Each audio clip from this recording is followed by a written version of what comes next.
Hi viewers, welcome to our channel. Pastor Praveen Pagadala మృతి గారి తర్వాత జరుగుతున్న పరిణామాలు మనం చూస్తున్నాం. అంటే మొదట యాక్సిడెంట్ అన్నారు, ఆ విధంగా ప్రచారం జరిగింది. ఆ తర్వాత ఇది యాక్సిడెంట్ కాదు, దీని వెనకాల కుట్ర కోణం ఉందని చెప్పేసి క్రిస్టియన్ సంఘాలు, పాస్టర్లు అందరూ కూడా ఆందోళన వ్యక్తం చేస్తున్నారు. ఆ తర్వాత కొద్దిగా సైడ్ యాంగిల్ తీసుకొని ఇది పొలిటికల్గా ఉంది అని కూడా వినిపించింది. సో ఏదేమైనా ఒక ట్విస్ట్లు టర్న్లు ఈ విషయంలో జరుగుతున్నాయి. ఇప్పటికి కూడా అంటే పోస్ట్ మార్టం కంప్లీట్ అయిపోయింది, కానీ దాని రిపోర్ట్ బయట పెట్టట్లేదు అని చెప్పేసి కూడా వాళ్ళందరూ కూడా ఆందోళన వ్యక్తం చేస్తున్నారు. అసలు ఏం జరిగింది పాస్టర్ ప్రవీణ్ పగడాల గారి విషయంలో, ఎందుకు ఇంత ఆలస్యం జరుగుతుంది, సో ఇది ఎటు వెళ్ళే అవకాశం ఉంది? సో ఇప్పుడు ఈ అన్ని అంశాల గురించి మాట్లాడడానికి మనతో పాటు ప్రముఖ సోషల్ యాక్టివిస్ట్ కృష్ణకుమారి గారు ఉన్నారు. వారితో ఒకసారి అడిగి తెలుసుకునే ప్రయత్నం అయితే చేద్దాం. మేడం నమస్కారం. మేడం నమస్తే. మేడం చూస్తున్నాం, అంటే ప్రవీణ్ పగడాల గారు చనిపోయిన తర్వాత జరుగుతున్న పరిణామాలు చాలా ఆందోళన అయితే చేస్తున్నారు అటు పాస్టర్స్ అండ్ క్రిస్టియన్ సంఘాలన్నీ కూడా. దీంట్లో మతోన్మాదుల కుట్ర ఉందని చెప్పేసి వాళ్ళు విమర్శించారు. ఆ తర్వాత కొంత పొలిటికల్ యాంగిల్ కూడా వెళ్ళిందని, జగన్మోహన్ రెడ్డి గారు ఉన్నారేమో అన్నట్టుగా కూడా కొందరు పోస్టులు పెట్టారు. సో ఏం జరుగుతుంది ప్రవీణ్ పగడాల గారి విషయంలో, ఇప్పటివరకు ఏం జరిగింది, మీరేం చెప్తారు మేడం? ఒకటండి, ఇందులో రకరకాల కోణాలు బయటకు వస్తున్నాయి. ఎందుకు వచ్చినాయి అంటే దీనికి ఆదిలోనే హంసపాదు పడింది. పోలీస్ డిపార్ట్మెంట్ వాళ్ళు ప్రెస్ మీట్ పెట్టి ఇది యాక్సిడెంట్ అని ప్రకటించారు. అయితే ఏ మరణాన్నైనా, అంటే సహజ మరణం కాని ఏ మరణాన్నైనా అనుమానాస్పద మరణంగా ముందు మొదలెట్టి తరువాత వచ్చిన రిపోర్టులను బట్టి అది ఏ రకమైన మరణము అనేది చెప్పటం ఎప్పుడు ఉండే ఆనవాయితీ, రివాజు అది. దానికి భిన్నంగా వాళ్ళు పోస్ట్ మార్టం రిపోర్ట్ కూడా రాకముందే వాళ్ళు ఇలా ప్రకటించటము, ఇలా జరగటము అనేది మొదటిగా అసలు ఒక అనుమానం స్టార్ట్ అయింది. సరే, దీని గురించి ఏమీ పట్టనట్టు పోలీసులు కూడా కాస్త నిర్లక్ష్యంగా ఉండటము, అలాగే అక్కడ ప్రైమ్ ఆఫ్ ఎఫెన్సీ అంటే ప్రాథమిక సాక్ష్యాధారాలు ఏమైపోతాయి అనే ఒక బాధ, ఇంట్రెస్ట్ లేకపోవటం పోలీసులకి. అంటే కేసు తేలాలి అంటే ప్రాథమిక సాక్ష్యాధారాలు ఇంపార్టెంట్, ఏ కేసు అయినా సరే. ఇప్పుడు మీరు నేను మాట్లాడగలం కానీ డిక్లేర్ చేయలేం మనం, ఇది ఖచ్చితంగా హత్యే అని మనం డిక్లేర్ చేయలేం. కాకపోతే ఎట్లా చేస్తామంటే మనకి పైకి కనిపించిన విషయాలను బట్టి కానీ, లేదంటే ఒక తర్కబద్ధంగా కానీ ఆలోచించి కాస్త ఇది అనుమానాస్పదంగా ఉందే అని అనగలం తప్పితే హత్య అని రూఢిగా మాట్లాడలేం. హత్య అని రూఢిగా మాట్లాడగలిగిన వాళ్ళు, నిరూపించగలిగిన వాళ్ళు పోలీసులు, కోర్టులే. ఇప్పుడు దీనిలో ముందు యాక్సిడెంటు, తరువాత హత్య, తరువాత జగన్మోహన్ రెడ్డి, తరువాత పవన్ కళ్యాణ్. ఇప్పుడు పవన్ కళ్యాణ్ కూడా అంటున్నారు కారణము అని. ఇవన్నీ పక్కకు నెట్టేసేసి వ్యాపారంలో ఉన్న భాగస్వాములు అంటున్నారు. ఎవ్వరు చేసినానండి, హత్య అనేది మామూలు విషయం కాదు. ఇప్పుడు ఒక ప్రాణాన్ని తీయగలం, ప్రాణం పోయగలమా? లేదు మేడం, లేదు. అలాంటప్పుడు హత్య చేయాల్సిన అవసరం ఏంటి?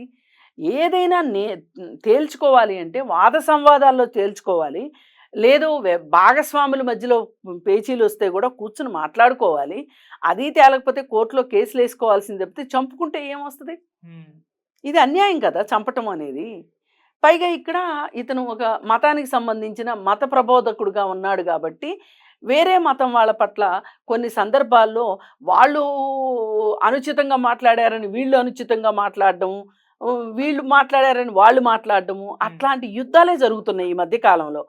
చాలా మందిని చూసాం, ఇట్లా యుద్ధాలు చేస్తున్న వాళ్ళని చూస్తున్నాం. అసలు ఎందుకు వీళ్ళు ఇంత యుద్ధం చేస్తున్నారు అంటే ఎవరికి వాళ్ళు వాళ్ళని నమ్మిన వాళ్ళని నమ్మించటం కోసం, ఒప్పించటం కోసం, వాళ్ళు ఆ మతంలోనే కొనసాగటం కోసం, అవసరమైతే ఆ మతం కోసం కొట్లాడటం కోసం వాళ్ళని ఆ విధంగా తయారు చేస్తున్నారు.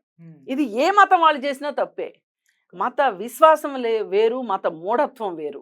ఇప్పుడు ఒక రకంగా విశ్వాసం కంటే కూడా, భక్తి కంటే కూడా వాదం ఎక్కువైపోయింది. సంవాదంతో పని లేదు. ఇప్పుడు నేనే మాట్లాడతా, మీరు మాట్లాడింది నేను విన్నాం, అది సినిమాలో డైలాగ్ లాగా అయిపోయింది. నేనే మాట్లాడతా, మీరెవరు మాట్లాడడానికి వీల్లేదు అని ఇట్లా అయిపోవటంతో ఏ ఏరియాలో ఎక్కువ డామినేషన్ ఎవరి మీద ఎవరికుంటే వాళ్ళు రెండో వాళ్ళ మీద దాడులు చేయటం, లేదు అనుకుంటే సోషల్ మీడియాలో దాడులు చేయటం.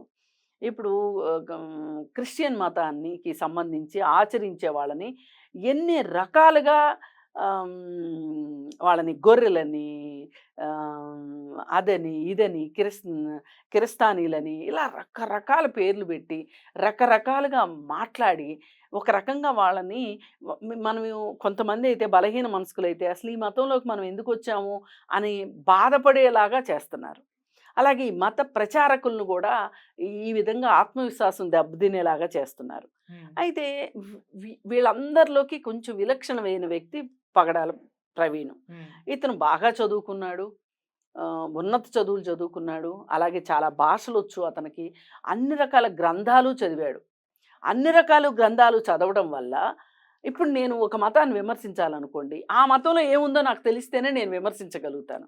ఇప్పుడు ఆ మతం వాళ్ళు మన మతంలో ఏదైనా తప్పు ఉంది అని మాట్లాడారు అనుకోండి, మనం నోరు తెరిసామనుకోండి, ఉపయోగం ఏముంది?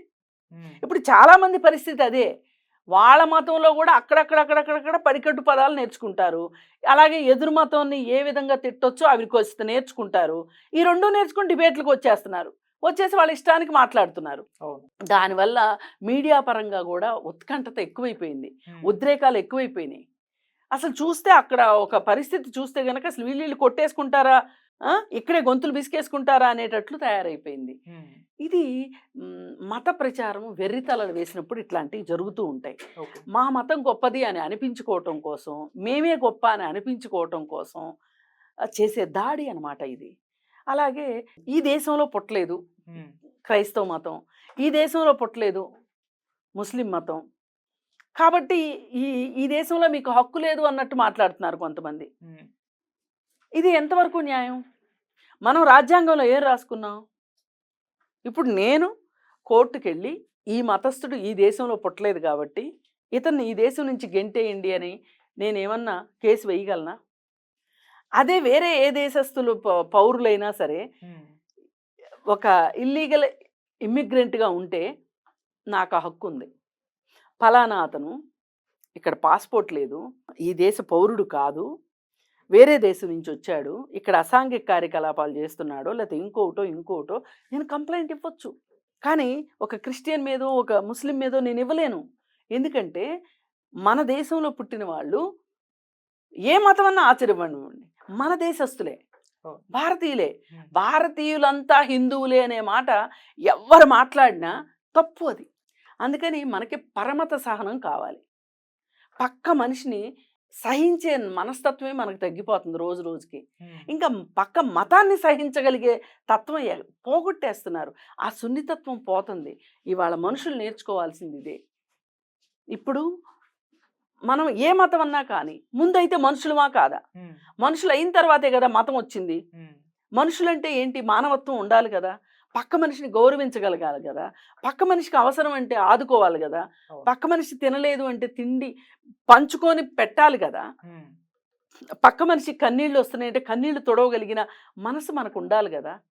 ఇవి ఉన్నాయి అనుకోండి, ఈ మానవత్వం అనేది ఉందనుకోండి, పరమతాన్ని కూడా మనం అంతే గౌరవిస్తాం. అసలు మనుషులు మానవత్వం లేని మనుషులే ఇలా కొట్టుకుని చేస్తారు. నా మతం గొప్పదంటే నా మతం గొప్పదని. ఇప్పుడు ఫలానా పుట్టేటప్పుడే మతం పేరు రాసుకుని పుడతామా మనం?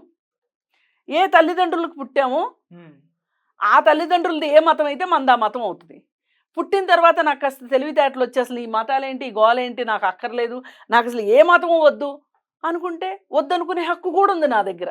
నాకు ఇప్పుడు నీ తల్లిదండ్రుని ఎంచుకుని పుట్టే అవకాశం నీకు లేదు. ఈ మతం వాళ్ళకే పుట్టాలి అనే అవకాశం నీకు లేదు. మరి అలాంటప్పుడు యాదృచ్ఛికంగా ఈ ప్రపంచంలోకి వచ్చావు, నీ తల్లిదండ్రులు నిన్ను ఈ ప్రపంచంలోకి తీసుకొచ్చావు, అసలు నువ్వే పుడుతున్నావని ఆ తల్లిదండ్రులకు కూడా తెలియదు.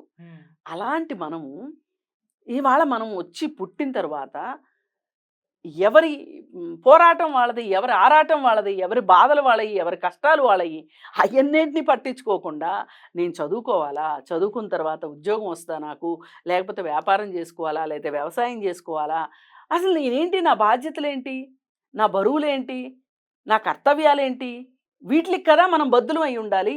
అవన్నీ వదిలేసి మతం అని కొట్టుకోవటం ఏంటండి అర్థం కావట్లా. ఇప్పుడు ఈ గొడవంతా కూడా చూస్తే పగడాల ప్రవీణ్ చనిపోయిన తర్వాత నేను ఇందాక 4 కారణాలు చెప్పాను. ఏ కారణంతో చనిపోయినా, ఆఖరికి రోడ్డు యాక్సిడెంట్తో చనిపోయినా సరే అతను లేని లోటు, ఒక ఇంట్లో ఒక మనిషి చనిపోతే ఆ ఇంటికే నష్టం జరుగుతుంది. కానీ ప్రవీణ్ లాంటి వాళ్ళు చనిపోతే ఒక సమూహానికి నష్టం జరుగుతుంది. అతను ఒక సమూహానికి ఒక ఆత్మ లాంటివాడు, ఒక ధైర్యం లాంటివాడు, ఒక స్థైర్యం లాంటివాడు, ఒక ఎగ్జాంపుల్ లాంటివాడు.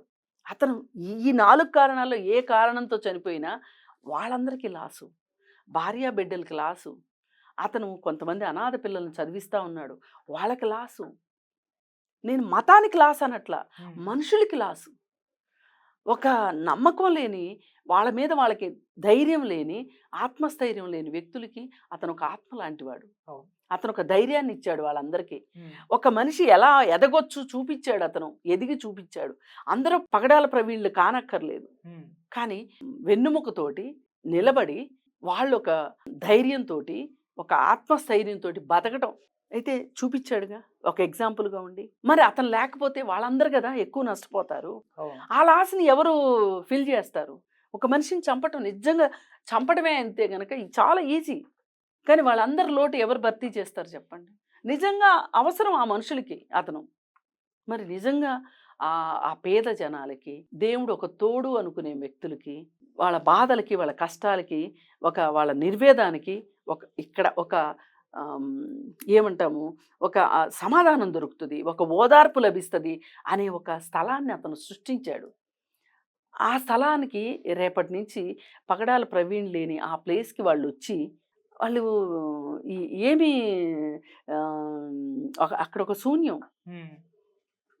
అలాంటి వ్యక్తిని రోడ్ యాక్సిడెంట్‌లో చనిపోతే కూడా బాధేనండి. ఇలాంటి వాళ్ళు చనిపోకూడదు అంత తొందరగా. వాళ్ళు చాలా బాధ్యత మీదేసుకున్నారు. పైగా అతను మాట్లాడుతుంటే చాలా ముచ్చటేస్తది. అక్కడక్కడ కొన్ని మాటలు కొంచెం కాంట్రోవర్షియల్ మాటలున్నాయి. కొంచెం కాదు, చాలానే కాంట్రోవర్షియల్ మాటలున్నాయి. కానీ అవి మాట్లాడక తప్పని పరిస్థితి రెండో వాళ్ళు కల్పించారు. కల్పించారు కాబట్టి అతను ఆ విధంగా చెప్పవలసొచ్చింది. అలా చెప్తేనా మాట వింటారేమోననేది వచ్చింది.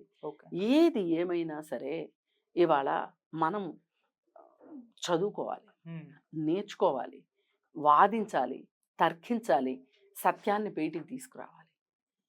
తద్వారా స్వాంతన పొందుతామా, ఓదార్పు పొందుతామా, ఒక విశ్వాసంతో ఉంటామా అనేది ఆ వ్యక్తి యొక్క స్వేచ్ఛ. ఆ స్వేచ్ఛను కాదనే హక్కు మనకు లేదు. అందుకని ఒక మహానుభావుడు, ఒక రాజకీయ కురువృద్ధుడు ఈ దేశంలో పుట్టిన వాళ్ళందరూ హిందువులే అని చెప్పి మాట్లాడాడు. ఎవరి మెప్పు కోసం మాట్లాడాడు? గులాం నబీ ఆజాద్. ఎలా అవుతారు? ఈ దేశంలో పుట్టిన వాళ్ళందరూ హిందువులే ఎందుకు అవుతారు? సిక్కుల సంగతి ఏంటి? జొరాస్ట్రియన్స్ సంగతి ఏంటి? లేదు అనుకుంటే పార్సీల సంగతి ఏంటి?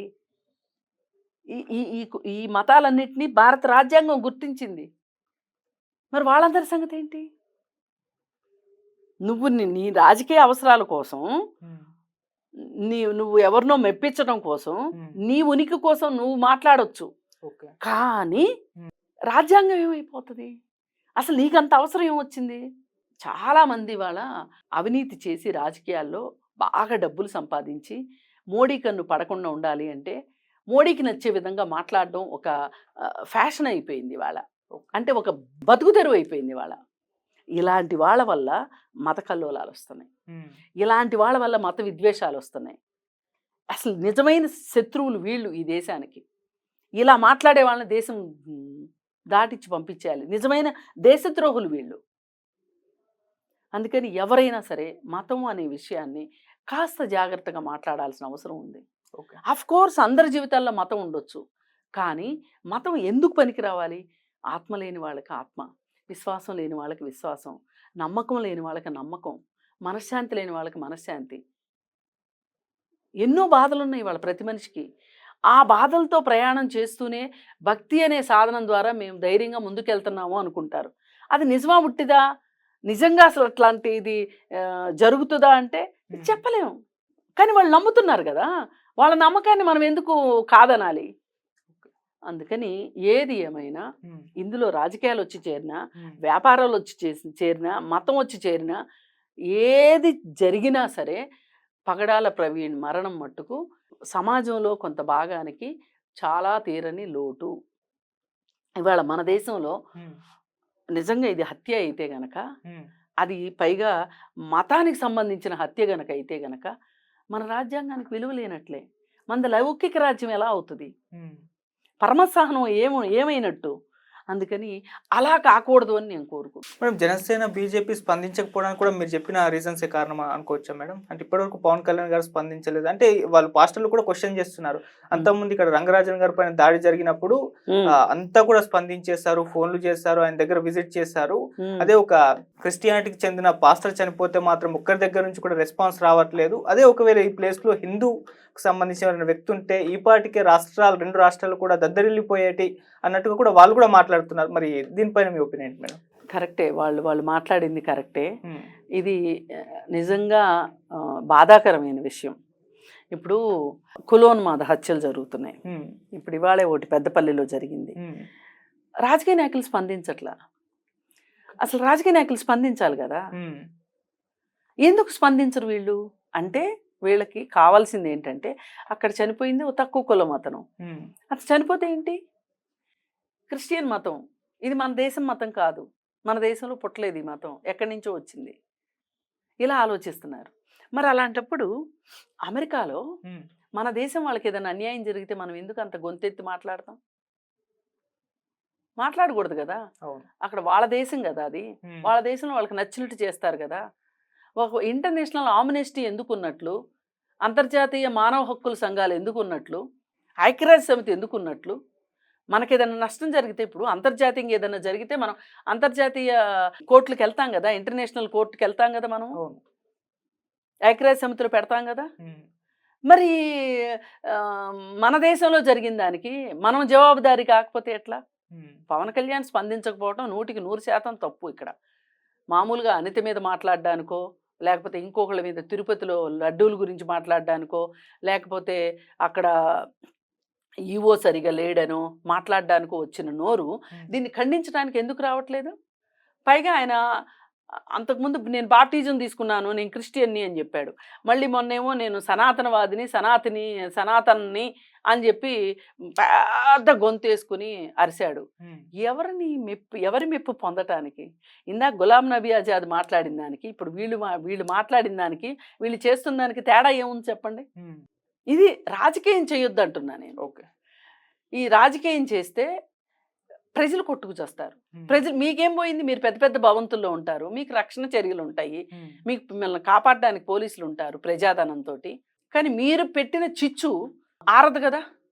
ఈవేళ ఆ కుటుంబాన్ని కానీ వాళ్ళని సమాధానపరిచేటట్లుగా ఒక ముక్క మాట్లాడితే వాళ్ళ ఆక్రోశం కొంచెమన్నా చల్లబడుతుంది కదా, వాళ్ళకు ఒక ధైర్యం వస్తుంది కదా. ఈ కేసు సరిగా ప్రాసిక్యూట్ అవుతుంది, ఈ కేసు మూలాలు సరిగా కనుక్కుంటారు, వాస్తవం న్యాయం జరుగుతుందని అనుకుంటారు కదా. మీరు మాట్లాడకపోవటం వల్ల వాళ్ళకి నమ్మకం రావట్లేదు న్యాయం జరుగుతుందని. ఇది రాజకీయ నాయకులది పొరపాటు ఇక్కడ. Okay madam, thank you so much madam. Thank you.